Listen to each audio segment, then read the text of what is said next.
যখন দুনিয়ার জমিনে অযোগ্য ব্যক্তিকে যোগ্য জায়গা বসানো হবে তখন দুনিয়ার জমিনে ফিতনা চারিদিকে ছড়িয়ে পড়বে।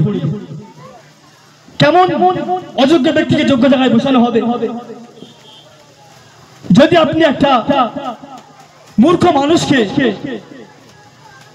গ্রামের সব থেকে কাঠ মূর্খ যদি মানুষকে যদি আপনি একটা মাদ্রাসার মুহতামিম করে দেয়, সে কি করে বুঝবে যে একটা মাদ্রাসার ছেলেদের পড়াশোনা ভালো হচ্ছে?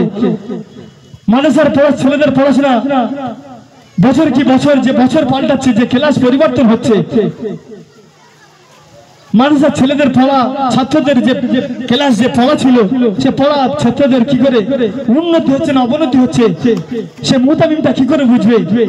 যদি একজন অযোগ্য ব্যক্তিকে যোগ্য জায়গায় বসানো হয় তাহলে কি করে বুঝবে যে সেটা তো একটা আরবি সিলেবাস, সেখানে অনেক কিছু হাদিস কোরআন রয়েছে, আরবি উর্দু সমস্ত বিষয় রয়েছে।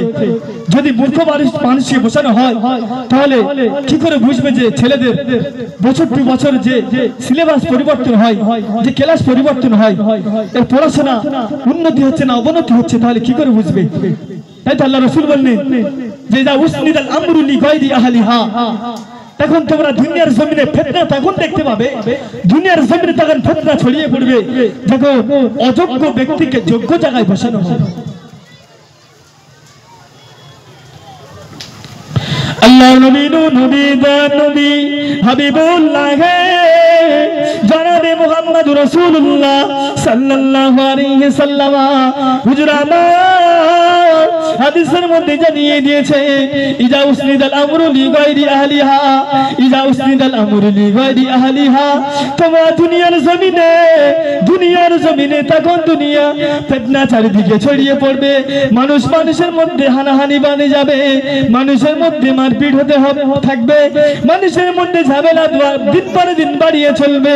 যখন ইজা উসনিদাল আমরু লিগায়রি আহলিহা, অযোগ্য ব্যক্তিকে যখন যোগ্য আসনে দেওয়া হবে, যখন অযোগ্য ব্যক্তিকে যোগ্য চেয়ারে দেওয়া হবে তখন দুনিয়ার জমিনে ফিতনা ছড়িয়ে পড়বে।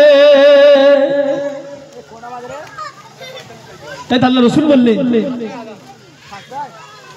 অযোগ্য ব্যক্তিকে যদি যোগ্য জায়গায় বসানো হয় তাহলে দুনিয়ার জমিনে খালি চারিদিকে ফিতনা দেখতে পাবে, এছাড়া দ্বিতীয় আর কোনো রাস্তা নেই।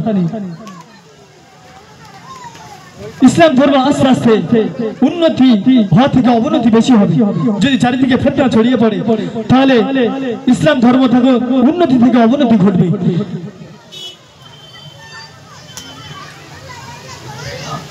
আল্লাহ পাক আমাদের পিতা মাতার সাথে যেন সৎ ব্যবহার করার তৌফিক দান করুন, সর্বসময় সর্বহালাতে যেন পিতা মাতার সাথে ভালো ব্যবহার করার তৌফিক দান করুন।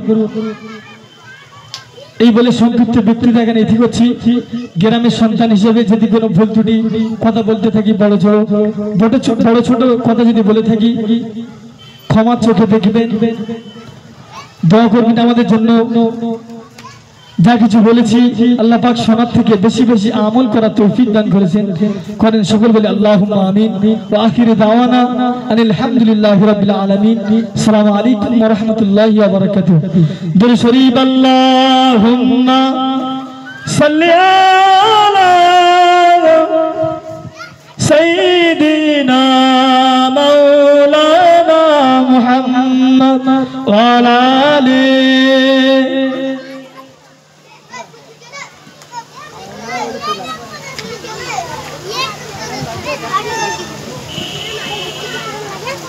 You might